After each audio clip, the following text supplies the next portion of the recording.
सोचा है कि हमारी आंखें एक सेकंड में 50 अलग अलग चीजों पर फोकस कर सकती हैं? आज हम इसी कमाल के बायोलॉजिकल कैमरे की दुनिया में चलेंगे और साथ ही प्रकाश के उन रहस्यों को भी जानेंगे जिन्हें ये आंखें हमारे लिए खोलती हैं। तो चलिए शुरुआत करते हैं सबसे निजी और सबसे ताकतवर ऑप्टिकल उपकरण से, यानी मानव आंख से।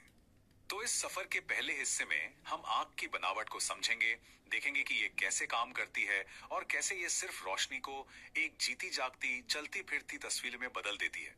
तो चलिए आंख के इन जरूरी हिस्सों को जरा करीब से देखते हैं। सच कहूं तो ये किसी हाईटेक कैमरे के पार्ट्स की तरह ही हैं, जो एक साथ एक टीम की तरह काम करते हैं ताकि हम दुनिया देख सकें।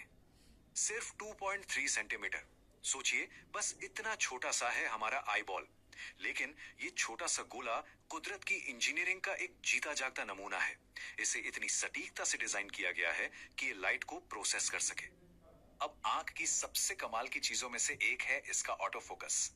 इसे कहते हैं समंजन क्षमता। ये होता कैसे है? बहुत छोटी छोटी मांसपेशियां हैं जो हमारे लेंस के शेप को लगातार बदलती रहती हैं, और इसी वजह से हम पलक झपकते ही कभी दूर की चीज तो कभी पास की चीज पर फोकस कर पाते हैं। और समंजन की यही कमाल की ताकत है जो एक सेहतमंद आंख को जबरदस्त रेंज देती है। मतलब एकदम पास रखी किताब से लेकर आसमान में अरबों मील दूर टिमटिमाते तारों तक हर चीज पर आसानी से फोकस करने की ताकत। लेकिन क्या होता है जब ये परफेक्ट कैमरा थोड़ा सा आउट ऑफ फोकस हो जाए? चलिए आप देखते हैं कुछ आम नजर की समस्याओं को और उनके कितने आसान से हल मौजूद हैं। देखिए, दो सबसे आम दिक्कतें हैं। एक है निकट दृष्टि दोष, जिसमें दूर का धुंधला दिखता है, और दूसरा है दूर दृष्टि दोष, जिसमें पास का साफ नहीं दिखता। असल में दोनों ही मामलों में प्रॉब्लम बस एक है, लाइट जो है वो रेटिना पर ठीक से फोकस नहीं हो पा रही है। तो निकट दृष्टि दोष में होता क्या है कि लाइट रेटिना से पहले ही फोकस हो जाती है। अब इसका हल क्या है? एक अवतल लेंस। ये लेंस लाइट को आंख में जाने से पहले थोड़ा फैला देता है और बस इमेज खिसक कर ठीक रेटिना पर बन जाती है। कितना आसान और जीनियस तरीका है ना, दुनिया को फिर से शार्प फोकस में लाने का। और दूर दृष्टि दोष में इसका ठीक उल्टा होता है। लाइट रेटिना के पीछे फोकस होती है। तो यहां हम इस्तेमाल करते हैं एक उत्तल लेंस का। ये लेंस लाइट को थोड़ा सिकोड़ता है, उसे जरूरी एक्स्ट्रा फोकसिंग पावर देता है। नतीजा, इमेज आगे आकर ठीक रेटिना पर बनती है और पास की चीजें एकदम साफ दिखने लगती हैं। तो हमने आंख के अंदर लेंस और रिफ्रैक्शन यानी अपवर्तन की ताकत को तो समझ लिया। अब चलिए आंख से बाहर निकलकर पूरी दुनिया को देखते हैं और ये समझते हैं कि यही प्रिंसिपल्स हमारी दुनिया को इतने खूबसूरत रंगों से कैसे भर देते हैं। एक बहुत ही सीधा सा सवाल जिसने सदियों तक बड़े बड़े दिमागों को उलझाए रखा। ये सफेद रोशनी जिसे हम सनलाइट कहते हैं, आखिर है क्या? और इसका जवाब हमें दिया सर आइजैक न्यूटन ने, वो भी एक मामूली से कांच के प्रिज्म की मदद से। जब सूरज की सफेद रोशनी प्रिज्म से गुजरती है तो वो मुड़ जाती है या कहिए रिफ्रैक्ट हो जाती है। और कमाल की बात यह है कि हर रंग थोड़ा अलग एंगल पर मुड़ता है। इसी वजह से वो सफेद रोशनी अपने सारे छुपे हुए रंगों में बिखर जाती है। न्यूटन ने हमें दिखाया कि ये सारे रंग पहले से ही सफेद रोशनी में मौजूद थे। और रंगों का ये जो बैंड बनता है इसे हम स्पेक्ट्रम कहते हैं।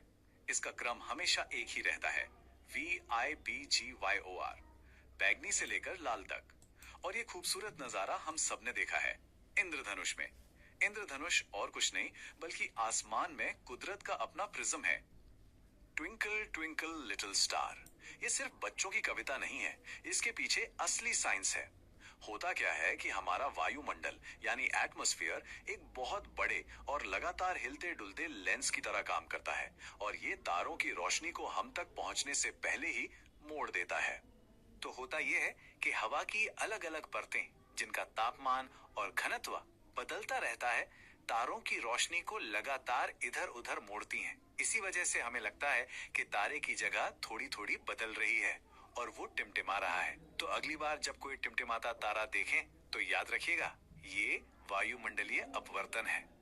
अच्छा, एक और सवाल, आसमान नीला क्यों दिखाई देता है? हम सब ने इसकी खूबसूरती देखी है, पर इसका राज छिपा है लाइट की एक और प्रॉपर्टी में जिसे कहते हैं स्कैटरिंग, यानी प्रकाश का प्रकीर्णन। इसे ऐसे समझिए, हमारे एटमॉस्फेयर में बहुत छोटे छोटे कण हैं जब सूरज की रोशनी इन पर पड़ती है तो ये कण नीले रंग को सबसे ज्यादा बिखेरते हैं, चारों दिशाओं में फैला देते हैं। लाल और नारंगी रंग उतने नहीं बिखरते, वो सीधे निकल जाते हैं। क्योंकि नीला रंग हर तरफ बिखर जाता है, इसलिए हमें पूरा आसमान नीला दिखाई देता है।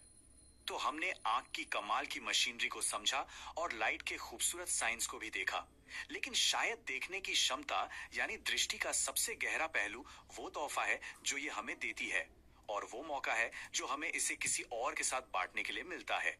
3.5 करोड़ ये सिर्फ एक नंबर नहीं है, ये 3.5 करोड़ जिंदगियां हैं जो दुनिया को साफ साफ देखने की नेमत के बिना जी रही हैं। और सबसे जरूरी बात यह है कि इनमें से बहुत से मामलों में रोशनी वापस लाई जा सकती है। और यहीं पर नेत्रदान की अहमियत सामने आती है। ये किसी भी उम्र का इंसान कर सकता है।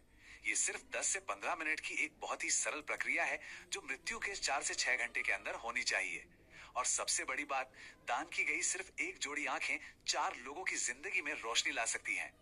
तो आखिर में देखने की क्षमता को समझना सिर्फ फिजिक्स और बायोलॉजी के बारे में नहीं है, ये हमें मिले एक बेशकीमती तोहफे को पहचानने के बारे में है, और ये सोचने के बारे में है कि हम इस तोहफे को उन लोगों तक कैसे पहुंचा सकते हैं जिन्हें इसकी सबसे ज्यादा जरूरत है।